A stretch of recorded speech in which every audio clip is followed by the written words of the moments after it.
Hello guys, magandang hapon mga kaibigan, mga kapatid, mga kababayan. At eto na, ganito karami ang nakipag-celebrate sa birthday ng ating Tatay Digong. Panoorin nyo guys. Saan na ba yun? Ipi-play natin para mapanood natin ng sabay-sabay. No? Okay. Connect natin muna sa Wi-Fi. Tapos lagay natin dito para makita natin ng maganda. Yan. Pero bukod dyan sa cake, Jen, may cake man o wala, ang daming nagpuntahan sa mga birthday party. Ngayon lang ako nakakita ng ganito, Jen.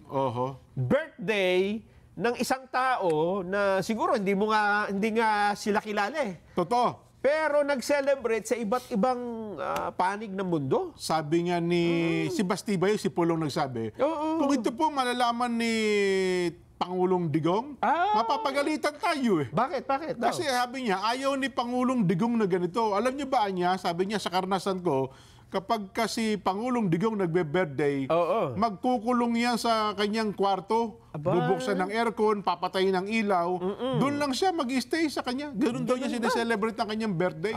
Iba ngayon, Jen. Kasi ang sabi nga natin dito, inaresto mo yung matanda. Dinala mo sa ibang bansa. Kasi siyempre naantig yung damdamin ng mga taga-suporte niya. Totoo naman. Diba? Hindi mo maiwasan yan. Kaya alam mo ba, Liwas ang Bonifacio noong Friday. Nako, may ginanap na pagtitipon doon ang mga taga-suporta ni dating Pangulong Duterte. Iba't ibang lugar ata yan, pati sa ibang bansa. No? Dito nga, sa Maynila, dyan sa Liwasang Bonifacio, yata yung rally. Hindi ito eh. Ito, Bonifacio Shrine ito. Ito yung mga ano ito. Bonifacio Shrine. Birthday. Pero ito ay, ang sinisigaw nila dyan ay hindi happy. Kundi papanagutin. Ayan o, hustisya. Ibang grupo ito, no? Iba yan. Duterte, ito ano to? Antay ito. Antay yan. Kasi ito yung sinabayan nila eh. Ito sinasabing biktima ng ng drug war ng zone. At dito ay kasama din yun. Well, nakita mo, mga bandira nila, bayan muna. Well, as expected, ang ipinakikita namin, ito yung mga taong kontra sa pamilya Duterte, lalo na kay Pangulong Duterte. So, sinabayan din pala nila, no, yung rally na yon nung Biyernes. Meron din sa Davao City. Ayan, no, Davao City. Ito po muna ay mga anti-Duterte rally. Ito naman ay pro. Ito, medyo malaki-laki ito. Yung pinuntahan ni Madeline Villar ito. Gumamit pa ng drone. Ang estimate daw po nila, mga 100,000 daw ang pumunta dyan. Ang dami, punong-puno. Ayan, mayroon pang feast. Drone yan dyan eh. Drone ba to? Drone. Hindi ito ilaw. Ilaw, yung drone na may ilaw. Sabihin ng pinagtagni-tagning... lumilipad dyan. Tignan mo, umiikot eh. Tignan mo, tas mawawala. Drone yan. Nakita ko yan yung lumanding eh. Ang dami. Ang galing artistic way ng pagpapalipad ng drone yan. Tingnan mo ha. Drone, di ba? Ako may kuti-kutita pa, no? Ano yan? Parang gitara. Ano ba yan? Watawat ba yan? Hindi, gitara ito ni Fred Aguilar. Ikaw ang Pangulo. Ayan, Dabawenyo. Ang ganda niya. Friday din ito. Friday din. Friday night. Meron din sa Davao del Sur na ginanap. Ayan si GMA, Davao, ang dami din tao. So sabay-sabay ito nung Biyernes. Kaya lang sa ibang bansa, iba't ibang time zone eh. Kaya hindi nagkasabay-sabay yung pagkuha natin ng video. Sa Tel Aviv, Israel, Jen. Balain mo meron doon. Layo-layo na. May mga supporter din pala Pangulong Digong doon, ha? Ito, Sel Lozano. Tel Aviv ba ito? Saan lugar ito? Ayun, no? May map, may Israel flag eh. Oo. Buti sila pinayagan dyan, ano? Pwede mag-rally. Sa kabila ng, alam mo naman ng Israel, mayroong konting tension dyan, Nelson, ha? Oo nga. Oo nga, yung watawat ng ano. Tapos meron din sa Misamis Oriental. Balik tayo sa Pilipinas, Misamis Oriental naman. Sige, Misamis Oriental. Nahanap pa eh. Yan, Pro din ito. Oo. Pro Duterte ito. Oo. Ayan. Nagparada pa, oh. Oho. Meron din sa, ayan, yung cake. Baguio City. Ito yung ano, yung... Sa may plaza. yung Baguio City ay motorcade yata ang ginanawa doon eh. Misamis pa rin to eh. Baguio. Gusto natin ipakita mo na lahat. Oriental muna tayo. Sige. Misamis Oriental. Ubusin natin yan. Cagayan de Oro. Cagayan de Oro. Yan. Hindi kaya sumusunod sa hindi ka sumusunod sa pagkakasunod-sunod. Pati si Inang. Yan. Global, ano ba yan? Celebration? Global Tribute. Ayun, Global Tribute. Pro Duterte din ito. Ayan. Ano ha? Talaga naman. So, sa kanila, parang umulan. Umulan ba ito? O effects lang yan? Nakapayong dyan, no? Mukhang umuulan nga. Swerte sa kanila. Sa kanila umulan, no? Cagayan de Oro. Biyernes din po ito. Ayan. Ito naman ay sa Cotabato City. Yes. Noong Biyernes din po ito? Yes, sabay-sabay yan. No? Birthday eh. Birthday party. Ayun, no? Bring him home. Dami rin tao. May pakwitis pa eh. Legazpi. Albay naman ito. So talagang halos iba't ibang lugar ng bansa, no? Ito sa Legazpi, umuulan din po. Malakas na ulan sa kanila. Umulan nung Friday. Ayan. Eto, liwasan Ito, may nila na ito. Meron din pa lang doon, nagliwasang Bonifacio na pro Duterte. Tapat ba ito ng post office? Oo. Ayun. Tapos sa kabilang panig naman ay yung nag-anti, saan itong si Oscar Bukol. Saan yan? Lugar eh. Bicol din ito? Sigurado tayo? Ayun ha? Baka nabasa Baka mo mamaya, yung maparatangan tayo lang yun. Pinakikita natin kung nabasa ano-ano. mo lang yung Bukol, akala mo na Bicol. Oo nga, alam mo sa panahon ito, mahirap tayo magbigay ng mga video tsaka sasabihin natin Ang dami ho naka-monitor ngayon sa atin. Kaya ngayon dati lang tayo maingat Nelson, ngayon nagpapakaingat-ingat pa tayo. Kasi baka kami maparatangan tayo na kung ano-ano eh.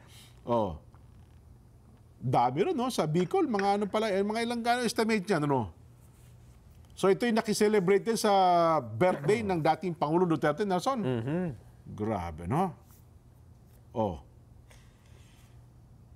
Next, saan pa?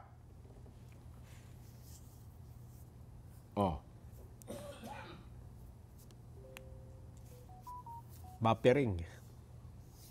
Abroad. Meron ba tayo sa abroad? Ito ilan lamang ito, Nelson, ha? Kasi alam ko nung Friday, gaya ng binabanggit nyo nga ni Kuya Ben Antiporda, mahigit 100 lugar ata. Tama ba yun? Yung binasa niyong listahan? Madami. Oo. Ito na, Japan ito. Ang hindi natin naipakita noon kasi ay yung ibang bansa. Dahil iba yung time zone. Ayun. Marami. Tulad nito, Japan. Meron din sila. Kasi yung 4:30 to 6 natin, ibang oras sa kanila, no? Ayan. Ito sa Dahig. Ayan, hindi ko kami nagpunta ng Dahig, pinunta namin sa Hague. Ang dami nagme-message sa akin Jen, ingat kayo dyan, ganyan-ganyan, ha? Sa sahig lang kami. Wala ho kami nabiling tawag doon, panlabig. Maginaw dyan. Maginaw ho ngayon daw dyan. Hindi kami sanay sa Nelson sa ginaw Ayan po sa Dahig, the Netherlands, ha? Saan pa? Saan pa? Yung abroad pa? Kasi dyan madami din hanggang... Parang si Senador Ruben Si Senador Ruben parang ayaw nung umalis diyan sa Dahig ngayon Di ba?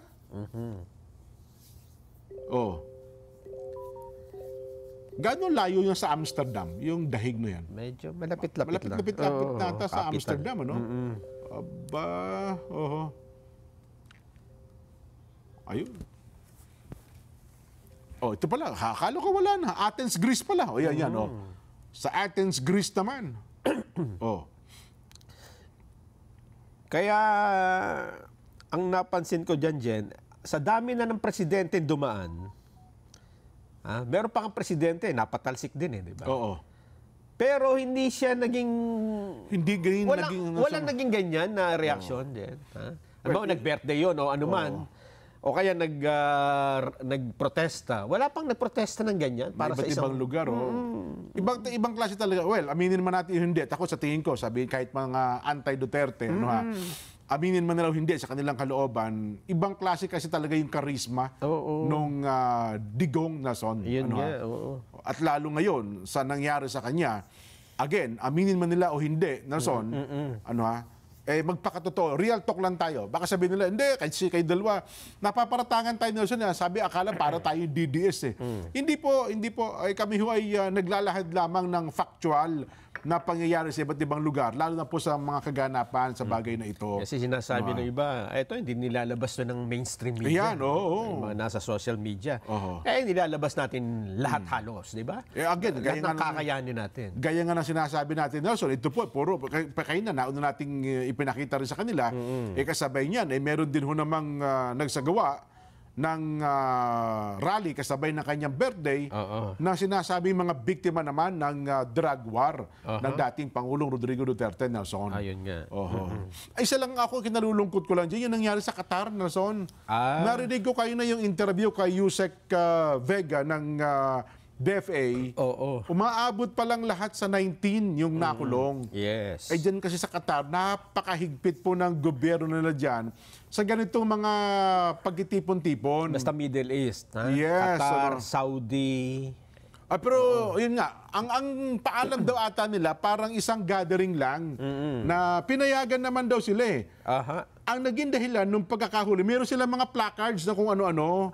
May placards na Duterte, etc. Yun ata ang bawal sa kanila. Pero kung nilagay happy birthday, okay, siguro problema. kung happy birthday, walang birthday ano man. party, Yun daw ata ang pinapaliwanag ni Yusek Vega ng DFA. At saka bago pala dumating yan, ito pala may paunang pasabi na ang embahada ng Qatar sa mga OFW doon na wag niyo pong gagawin yan sapagkat napakahigpit ng Qatari government sa ganyang mga pagtitipon. Ang pinakamababang parusa daw dyan, 3 taon na pagkakakulong. Ganyan daw po sa kanila. Pero ito naman, nakikita nila, ang tabay lang daw tayo mga ilang araw, baka hindi na ituloy ng Qatari government ang pagkasampa ng kaso laban sa kanila, Nelson. Baka sila ay mapauwi na rin doon sa kanilang trabaho. Ang ipinakikiusap lang ata nila, wag na silang pauwi sa Pilipinas. Sabihin, makabalik sa kanilang trabaho. Kasi baka daw ang gawin ng Qatar government, i-deport sila pauwi ng Pilipinas. So wag naman daw sa. Parang yun ata ang ipinakikiusap ng Qatar Embassy dun para sa mga OFWs natin doon. Kasi kawauna, nagtatrabaho sila doon at meron din silang dapat na pananagutan doon sa kanilang mga employer. Ayun. Kaya pala napakahigpit doon. Maganda mga educational din. So kaya pala daw sila napakahigpit dyan sa Qatar.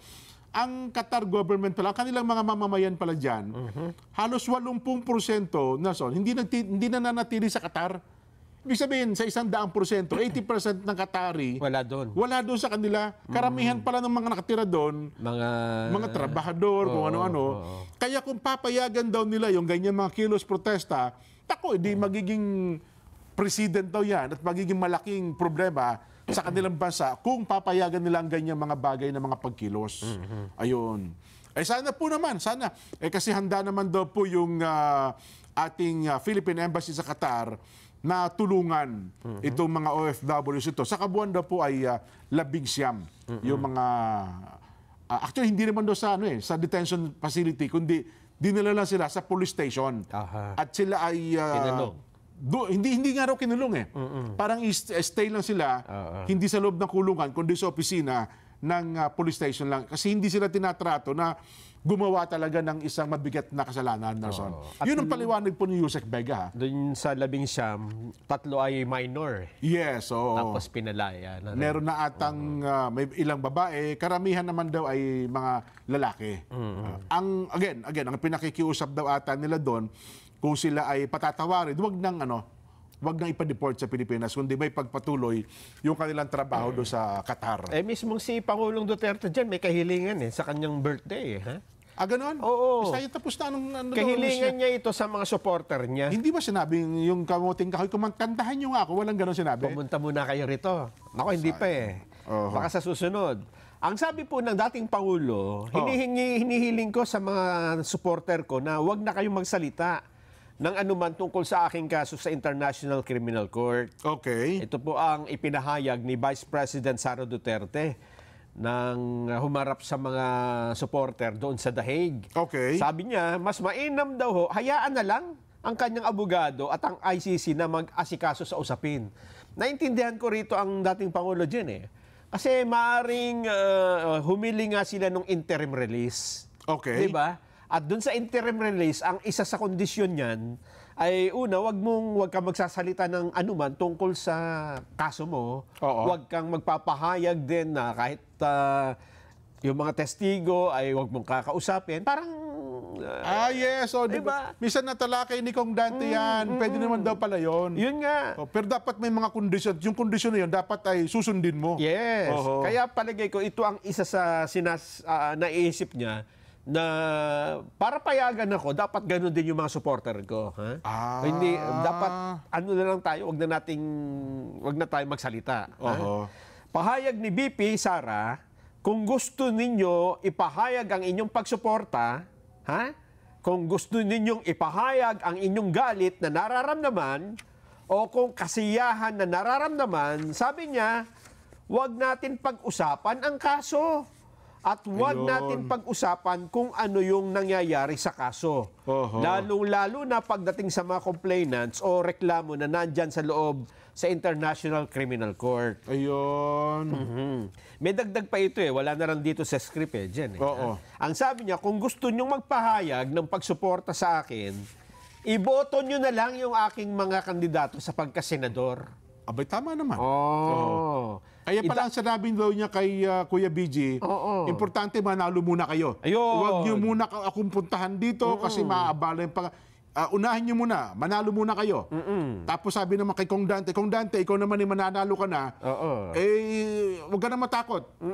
Huwag ka na, parang close talaga ang Pangulo Duterte kay Kong Dante. At saka sa lahat ng mga kampanya nung nakaraan, ay sinasabi niya, eto talaga. Ito ang pambato natin. Proud ako sa'yo, sabi niya talaga. Sabi niya, hindi ito lumapit sa akin Tama. Ako ang naghanap sa kanya. Kasi gusto ko itong matalinong ito. Marami itong magagawa. Ayan. Number 38, Rodante Marcoleta. Ganun ang pagkakasabi niya. Sabi ni Pangulong Digong, talagang Kaya pala parang sabi niya, nakita mo ba yung statement ni, ang ganda nung sinabi ni, ni Jimmy Bondok tungkol kay Kong Dante Marcoleta. Ang ganda nung pinost niya. Ang sabi niya doon, ito kahit na, sabi pa nga niya, di ba? Kahit hindi na ako manalo, manalo lang ito ay ayos na. Kaya pala sabi niya, kaya hindi ko pala niya masisisi si Pangulong Digong kung bakit ganun ang sinasabi niya kung bakit kay niya Kong Dante Marcoleta. todo suporta. Yes. Kung minsan nga